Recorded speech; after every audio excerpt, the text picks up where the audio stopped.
Agosto de 2002. Naquela noite, ela e Malfoy foram subjugados. Ele não vacilou quando ela lançou o feitiço de limpeza e ficou quieto enquanto ela aplicava o analgésico e depois a pomada. A garota Weasley sobreviveu? Ele perguntou abruptamente enquanto se levantava. Hermione olhou para ele assustada. Ela tentou adivinhar por que ele estava perguntando. Lucius queria confirmação. Ele não tinha puxado a camisa de volta, e ele estava tão perto dela que ela quase podia sentir o calor de seu corpo quando ele olhou para ela. Seus olhos estavam tempestuosos, e quando ela ficou em silêncio, sua expressão tremeu brevemente. Presumo que sim, disse ele, afastando-se e colocando a camisa. Hermione piscou. Ela fez. Embora não seja por falta de esforço da parte de seu pai, ela disse em um tom amargo. A expressão de Draco endureceu ligeiramente. Eu espero que você não me considere responsável pelas ações do meu pai. Certamente já cometi pecados suficientes por conta própria. Ele disse com a voz tensa, enquanto abotoava a camisa rapidamente. Só não sei por que você está perguntando, disse ela. Ela se sentia muito esgotada para ter a conversa atual. Isso pode surpreendê-la, Granger, mas não tenho nenhum desejo em particular de ver seus amigos mortos. Hermione não disse nada. Ela não tinha ideia de que tipo de resposta dar ao comentário. Meu pai, ele começou e então hesitou. Seu rosto se tornou uma máscara fria. Esquece. Hermione caiu internamente. Ela precisava ter essa conversa com ele. Ela estendeu a mão e agarrou seu pulso. Ele se acalmou e olhou para ela, sua expressão fechada. Eu sinto muito. A pergunta me pegou desprevenido. Eu não culpo você pelo que seu pai faz. É só. Sua voz se interrompeu brevemente e ela segurou seu pulso com mais força. Eu sei que você nunca teve nada além de desprezo pelos Weasleys, mas o que ele está fazendo com eles é horrível. Malfoy ficou em silêncio. Sinto muito, disse ele. Duvido que você acredite em mim. Mas eu não. Não há razão para sua vingança. Você discorda dele? Hermione perguntou, estudando seu rosto com cautela. Ele usou a outra mão para segurar a dela e puxou seu pulso. Se eu os culpasse pela morte da minha mãe, não teria perguntado sobre a garota Weasley. Obrigada por perguntar, ela disse, olhando desajeitadamente ao redor da sala. Deve ser difícil para você. Eu sei que você admirava seu pai. Draco parecia claramente desconfortável com a direção que a conversa tinha tomado. Direito. Bem, mais tarde, Granger, ele disse e aparatou sem outra palavra. Hermione ficou lá por vários momentos, revendo a conversa antes de voltar para o Largo Grimmauld. Quando ela chegou lá, ela encontrou seu quarto ocupado por Harry e Ginny. Ela se mexeu no corredor e então começou a subir em direção aos andares superiores da casa. Ao passar por uma das salas menores, ela avistou uma cabeleira ruiva curvada sobre uma mesa de mapas. Ela fez uma pausa e bateu de leve na porta. Ei, Mione! Ron disse distraidamente enquanto movia as peças pelos mapas e então coçou a cabeça distraidamente com a ponta da varinha. Sua expressão estava tensa. Tem 1 minuto? Ela perguntou. Certo. Ele enfiou a varinha no bolso de trás e olhou para ela. Só estou revendo o que está acontecendo desde que eu saí. Muitos ataques enquanto estávamos fora. Você deve ter estado ocupado. Ele estava dando a ela um olhar penetrante. Hermione baixou os olhos. Tenho certeza de que você vê a estratégia, disse ela calmamente. Kingsley está usando as Horcruxes para manter Harry fora do campo, ele disse. Hermione deu um breve aceno de cabeça. Você entende por quê, não é? A expressão de Ron endureceu ainda mais quando ele deu de ombros e acenou com a cabeça. Não adianta arriscá-lo em uma escaramuça quando precisamos dele para o golpe final. Sim, entendo. Isso não significa que eu goste. E alguns desses. Ele puxou alguns pergaminhos e olhou para eles. São quase missões suicidas. Eu não tinha percebido quão seguro Kingsley estava jogando por causa de Harry. Vendo o que ele vai fazer quando estivermos fora por algumas semanas, ele parou enquanto olhava com raiva para os relatórios. Quais foram exatamente as taxas de vítimas enquanto estávamos fora? Hermione abriu a boca para responder e ele interrompeu. Eu não preciso que você me diga. Eu posso ver os números bem aqui. Porra, inacreditável. Se Kingsley estivesse aqui, eu o socaria. Seu rosto estava ficando vermelho de raiva. Agosto de 2002. Naquela noite, ela e Malfoy foram subjugados. Ele não vacilou quando ela lançou o feitiço de limpeza e ficou quieto enquanto ela aplicava o analgésico e depois a pomada. A garota Weasley sobreviveu? Ele perguntou abruptamente enquanto se levantava. Hermione olhou para ele assustada. Ela tentou adivinhar por que ele estava perguntando. Lucius queria confirmação. Ele não tinha puxado a camisa de volta, e ele estava tão perto dela que ela quase podia sentir o calor de seu corpo quando ele olhou para ela. Seus olhos estavam tempestuosos, e quando ela ficou em silêncio, sua expressão tremeu brevemente. Presumo que sim, disse ele, afastando-se e colocando a camisa. Hermione piscou. Ela fez. Embora não seja por falta de esforço da parte de seu pai, ela disse em um tom amargo. A expressão de Draco endureceu ligeiramente. Eu espero que você não me considere responsável pelas ações do meu pai. Certamente já cometi pecados suficientes por conta própria. Ele disse com a voz tensa, enquanto abotoava a camisa rapidamente. Só não sei por que você está perguntando, disse ela. Ela se sentia muito esgotada para ter a conversa atual. Isso pode surpreendê-la, Granger, mas não tenho nenhum desejo em particular de ver seus amigos mortos. Hermione não disse nada. Ela não tinha ideia de que tipo de resposta dar ao comentário. Meu pai, ele começou e então hesitou. Seu rosto se tornou uma máscara fria. Esquece. Hermione caiu internamente. Ela precisava ter essa conversa com ele. Ela estendeu a mão e agarrou seu pulso. Ele se acalmou e olhou para ela, sua expressão fechada. Eu sinto muito. A pergunta me pegou desprevenido. Eu não culpo você pelo que seu pai faz. É só. Sua voz se interrompeu brevemente e ela segurou seu pulso com mais força. Eu sei que você nunca teve nada além de desprezo pelos Weasleys, mas o que ele está fazendo com eles é horrível. Malfoy ficou em silêncio. Sinto muito, disse ele. Duvido que você acredite em mim. Mas eu não. Não há razão para sua vingança. Você discorda dele? Hermione perguntou, estudando seu rosto com cautela. Ele usou a outra mão para segurar a dela e puxou seu pulso. Se eu os culpasse pela morte da minha mãe, não teria perguntado sobre a garota Weasley. Obrigada por perguntar, ela disse, olhando desajeitadamente ao redor da sala. Deve ser difícil para você. Eu sei que você admirava seu pai. Draco parecia claramente desconfortável com a direção que a conversa tinha tomado. Direito. Bem, mais tarde, Granger, ele disse e aparatou sem outra palavra. Hermione ficou lá por vários momentos, revendo a conversa antes de voltar para o Largo Grimmauld. Quando ela chegou lá, ela encontrou seu quarto ocupado por Harry e Ginny. Ela se mexeu no corredor e então começou a subir em direção aos andares superiores da casa. Ao passar por uma das salas menores, ela avistou uma cabeleira ruiva curvada sobre uma mesa de mapas. Ela fez uma pausa e bateu de leve na porta. Ei, Mione! Ron disse distraidamente enquanto movia as peças pelos mapas e então coçou a cabeça distraidamente com a ponta da varinha. Sua expressão estava tensa. Tem 1 minuto? Ela perguntou. Certo. Ele enfiou a varinha no bolso de trás e olhou para ela. Só estou revendo o que está acontecendo desde que eu saí. Muitos ataques enquanto estávamos fora. Você deve ter estado ocupado. Ele estava dando a ela um olhar penetrante. Hermione baixou os olhos. Tenho certeza de que você vê a estratégia, disse ela calmamente. Kingsley está usando as Horcruxes para manter Harry fora do campo, ele disse. Hermione deu um breve aceno de cabeça. Você entende por quê, não é? A expressão de Ron endureceu ainda mais quando ele deu de ombros e acenou com a cabeça. Não adianta arriscá-lo em uma escaramuça quando precisamos dele para o golpe final. Sim, entendo. Isso não significa que eu goste. E alguns desses. Ele puxou alguns pergaminhos e olhou para eles. São quase missões suicidas. Eu não tinha percebido quão seguro Kingsley estava jogando por causa de Harry. Vendo o que ele vai fazer quando estivermos fora por algumas semanas, ele parou enquanto olhava com raiva para os relatórios. Quais foram exatamente as taxas de vítimas enquanto estávamos fora? Hermione abriu a boca para responder e ele interrompeu. Eu não preciso que você me diga. Eu posso ver os números bem aqui. Porra, inacreditável. Se Kingsley estivesse aqui, eu o socaria. Seu rosto estava ficando vermelho de raiva.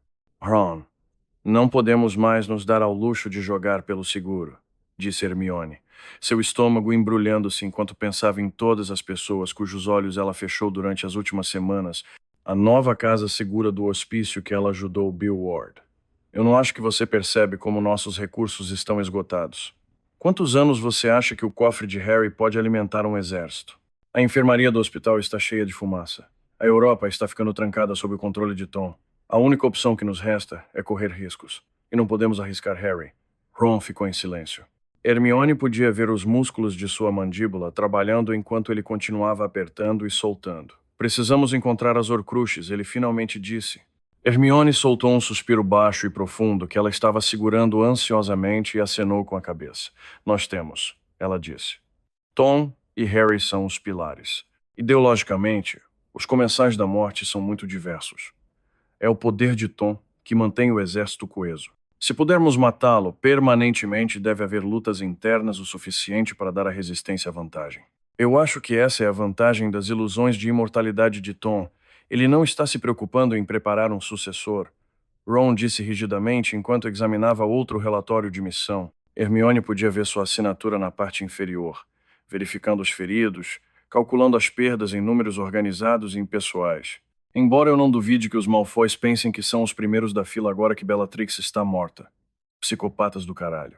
Você precisa convencer Harry de que as Horcruxes são a primeira prioridade, disse ela, olhando fixamente para Ron. Especialmente agora, depois de Ginny. Estou preocupado que ele apenas queira ignorá-los. A expressão de Ron ficou tensa. Sim, disse ele calmamente. Hermione hesitantemente se aproximou. Ron, espero que o eu disse na reunião ontem à noite não tenha feito você sentir que foi sua culpa. Você salvou Ginny. Não achei que seria apropriado reter as informações, mas não tive a intenção de prejudicá-lo revelando-as. Está tudo bem, disse ele. A expressão rígida, você fez a ligação certa. Eu sinto muito. Não faça isso. Eu realmente não quero falar sobre isso. Ele disse com uma voz trêmula que não tolerava nenhum argumento. Os olhos de Hermione dispararam em seu rosto. Reconhecendo a tensão em torno de seus olhos, o escarlate inclinando suas orelhas enquanto seu rosto ficava tão pálido que suas sardas se destacavam como gotas de sangue em seu rosto. Se ela empurrasse, ele explodiria. Hermione sentiu seu coração afundar. Direito. Bem, vou deixar você para revisar. Ela disse virando-se para sair. Ela subiu um lance de escadas lentamente. O número de assuntos que ela evitou com Harry e Ron para não brigar com eles, lentamente criou um abismo, tentando manter o foco. Fique na missão. Todas aquelas questões pessoais e argumentos que ela adiou para outro dia. Presumindo que a guerra acabaria e eles teriam a chance de lidar com tudo isso sem comprometer seu foco e arriscar a vida de alguém. Mas a guerra já durava anos. Agora eles mal sabiam como falar um com o outro. Havia muito ressentimento não falado. Tantas coisas que esperaram muito para dizer. Cada desacordo era sobre 1000 coisas a mais do que apenas o assunto em questão. A noção de que eles poderiam voltar e consertar parecia impossível. Talvez houvesse uma chance antes de Malfoy. Mas agora, Hermione tinha quase certeza de que havia cruzado uma linha da qual eles nunca permitiriam que ela voltasse. Para eles, a magnitude da traição iria separar as coisas para sempre. Só de pensar nisso ficava difícil respirar. Ela se encontrou em uma sala de prática. Ela se aproximou, enfiou os pés sob um guarda-roupa usado para guardar equipamentos e começou a fazer abdominais até que seus músculos abdominais pareciam ter sido injetados com ácido. Ela descobriu que o regime de exercícios de Draco era uma excelente maneira de canalizar seu estresse, frustração e tristeza. Ela nunca teve a intenção de dizer a ele, mas ela gostaria de ter começado a se exercitar anos atrás. Os sintomas físicos de estresse não podiam ser suprimidos com oclumência. Concentrar tudo em exercício era um meio excelente de queimá-lo. O aumento das endorfinas, posteriormente, foi uma vantagem adicional. Depois de fazer tantas repetições de abdominais que mal conseguia se levantar do chão, ela rolou e começou a fazer flexões. Ela era péssima para eles, mas também estava decidida. Ela estava determinada a trabalhar seu caminho até que ela realmente fizesse tantos seguidos quanto Draco havia instruído. Ela estava escorregadia de suor e se sentiu como se tivesse sido atingida por um corpo inteiro de gelatina quando terminou todas as várias repetições. Ela estava fazendo apenas um quarto da quantidade, mas finalmente conseguiu trabalhar com todos os exercícios diferentes. Ela tropeçou escada abaixo e adormeceu no assento da janela. Quando ela acordou na manhã seguinte, todo o seu corpo estava protestando, cada pedaço dela doía. Ela desceu correndo as escadas até o banheiro e tomou um longo banho antes que alguém se levantasse. Naquela noite, ela revisou cuidadosamente sua lista de verificação mental do que precisava para o procedimento de Draco. Ela comprou uma garrafa de tequila barata para o caso de ele decidir que queria alguma coisa. Ela duvidava que ele alguma vez tivesse provado o álcool trouxa e decidiu que ele merecia sofrer se escolhesse ignorar seu conselho sobre trazer o seu próprio. Enquanto ela empacotava várias poções, ela sentiu alguém violar as proteções em seu armário de poções e se virou para encontrar Harry parado sem jeito atrás dela. Hermione, ele disse, apenas encontrando os olhos dela por um momento antes de baixar o olhar. Sim, disse ela com cautela, colocando mais alguns frascos nos bolsos de sua bolsa. Ele começou e então parou. Ela olhou para o relógio. Ela encontraria Draco em 7 minutos. Ginny mandou você, ela disse com um tom fraco em sua voz. Mesmo antes de Ginny e Harry começarem a transar, Ginny tinha se empenhado em forçar Hermione e Harry a tentar consertar as coisas depois de brigarem. Sim, disse ele sem jeito, enfiando as mãos nos bolsos. A mandíbula de Hermione apertou. Bem, você pode dizer a ela que conversamos. Está bem, sem ressentimentos. Tenho certeza de que você estava apenas cansado e cuidando do seu melhor amigo. Hermione disse em um tom desdenhoso, olhando para o relógio novamente. Harry não disse nada, e Hermione começou a contorná-lo para sair. Ele segurou o braço dela. Hermione, disse ele com firmeza. Sinto muito. E não apenas porque Jim me enviou. Eu cruzei uma linha. Eu estava com raiva por causa do quão chateado Ron estava, e desabafo com você. Eu questionei como você tratou Ginny e Ron, embora eu saiba que sua primeira prioridade são sempre seus pacientes. Eu sinto por isso. Hermione parou e olhou para Harry, sua expressão fechada. Foi um pedido de desculpas por insultar e duvidar dela como curandeira. Não era um pedido de desculpas para ela.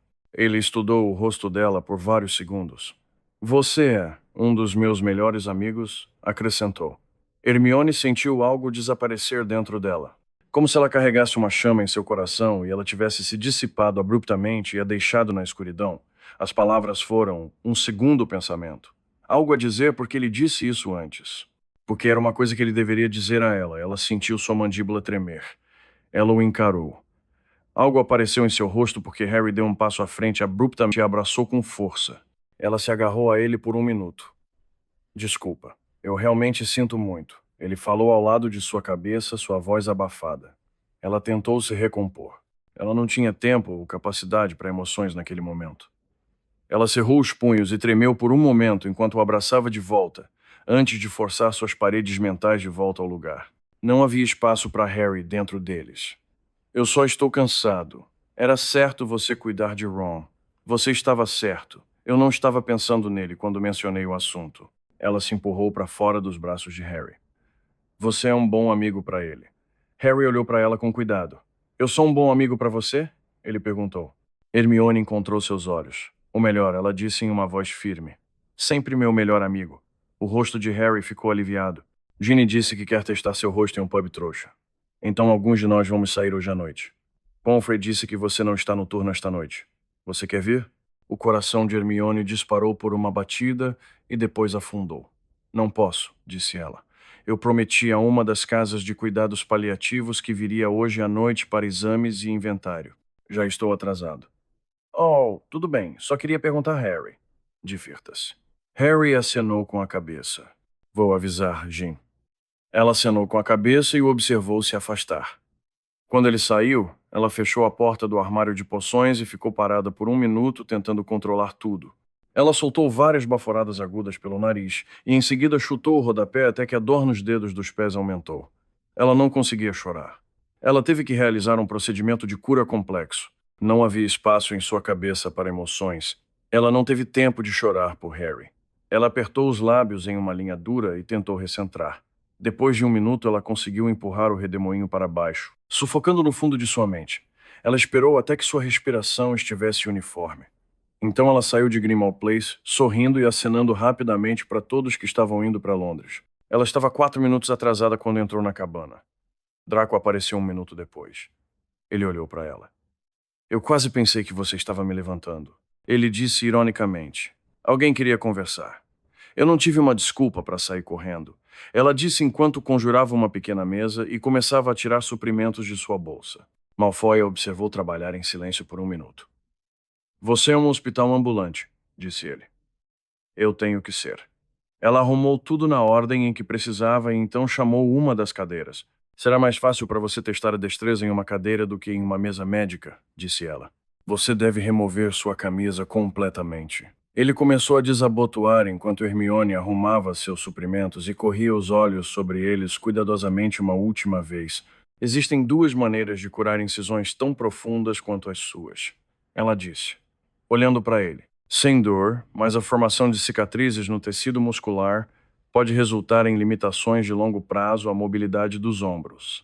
ou dolorosamente, para garantir que o tecido da cicatriz não se vincule de maneira que interfira na sua destreza. Achei que você escolheria o último.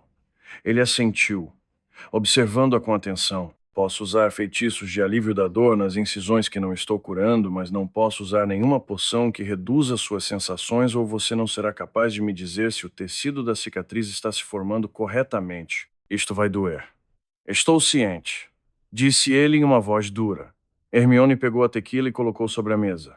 O álcool ajuda. Supondo que você não fique totalmente esmagado, isso ajudará a manter a dor administrável, sem reduzir a sensação nos ombros a um grau que interfira na cura. Este é um álcool trouxa chamado tequila. Era muito barato. Não tenho um grande orçamento para o álcool. Ela tirou a minuta da paz. Uma dose dupla de Calming Draft também ajuda. Ficar tenso não vai ajudar. Ela entregou a Draco o grande frasco de poção calmante e o observou pegá-lo. Preparar? Ela disse. Ela não se sentia tão nervosa sobre um procedimento de cura há muito tempo. Ele montou na cadeira e ela começou. Ela cuidadosamente cresceu uma seção do tecido da cicatriz, então fez girar completamente, estender e esticar o ombro. Puxou. Ela lançou um feitiço para ajudar a relaxar o tecido, mas ainda assim puxou. Ela teve que cortar parte e fazer crescer novamente, aos poucos. O sangue escorria das outras runas enquanto o movimento os agitava continuamente. Ela definiu o tecido da cicatriz para 4 runas antes de Draco finalmente quebrar e conjurar sem a varinha uma garrafa de Fire Whiskey Vintage. Ela não disse nada, parando enquanto ele arrancava a rolha com os dentes e a engolia por vários segundos. Então ele o colocou firmemente ao lado da garrafa de tequila e deixou cair a cabeça no encosto da cadeira. Porra, foda-se, ele murmurou. Desculpe, ela disse sem jeito, colocando a mão levemente em seu ombro enquanto começava a trabalhar novamente. Salve, Granger, ele rosnou. Seu rosto estava pálido, e ele segurou as costas da cadeira até que os nós dos dedos ficaram brancos. Ele bebeu entre cada runa depois disso. No momento em que ela começou em seu outro ombro, ele estava se movendo firmemente além do zumbido e nos primeiros estágios de embriaguez. Puta que pariu, ele gemeu em voz baixa. Eu sempre disse que você era uma vadia completa e absoluta. Você não tem que me mostrar. Hermione apertou os lábios firmemente, dividida entre ofensa, diversão e simpatia. A vadia que te cura, ela disse. Ele deu uma risadinha. Pelo visto. Ele não falou de novo, exceto para responder às perguntas dela sobre o tecido da cicatriz até que ela terminasse. Ela limpou todo o sangue de suas costas. Ela aplicou delicadamente vários analgésicos e uma camada final de uma poção cremosa para ajudar o novo tecido a se firmar adequadamente. As cicatrizes eram de um vermelho raivoso. Ela olhou para o relógio. Já passava da meia-noite. Levou mais tempo do que ela esperava. Onde está sua coragem grifinória? Ele disse, sua voz baixa vindo do fundo de sua garganta suando rouca. Tome uma bebida comigo. Vou até te chamar de Hermione. Ela estremeceu ao som de seu nome pingando de seus lábios. A maneira concisa e direta com que ele geralmente falava havia desaparecido. Ele era terrivelmente brincalhão, como um amasso com um gnomo em suas garras. Ela tentou a porta novamente. Ele parecia estar se aproximando. Quase não havia espaço entre eles. Ela podia sentir o calor de seu peito nu em seu rosto. Seus olhos estavam encobertos, mas brilhando enquanto ele olhava para ela. Sua frequência cardíaca começou a aumentar constantemente. Ela estava prestes a pedir-lhe que a deixasse partir, de dizer a ele que a estava assustando. Ela abriu a boca para dizer isso. Então ela se conteve. Ela deveria ficar. Draco Malfoy estava se entregando a ela em uma bandeja de bêbado. Se ela esperava por um in, era isso. A oportunidade nunca se repetiria. Até ele estava admitindo que estava cometendo um erro, que era um risco. Ficar era um risco para ela. Um canto de sua mente sussurrou. Ela tremeu ligeiramente e ignorou. Ela teve que ficar. Ela tentou não ser aberta sobre sua mudança de ideia. Não estou com medo, disse ela, projetando o queixo e puxando a mão da maçaneta. Ele sorriu. Mesmo? Sério, disse ela, dando um passo minúsculo em direção a ele. Quase não havia espaço para se mover. Ela agarrou a garrafa de Ogden dele e avaliou. Era um rótulo de reserva de 80 anos. Ela puxou a rolha e cheirou. Ela era leve, mas duvidava que pudesse fingir estar bebendo. Draco notaria. E ela precisava de coragem. Ela não tinha ideia do que um Draco Malfoy com inibições reduzidas poderia fazer. O pensamento a fez sentir frio de terror. Ela encontrou seu olhar divertido enquanto tomava um gole. Um deles estava numa bandeja. A questão era apenas quem.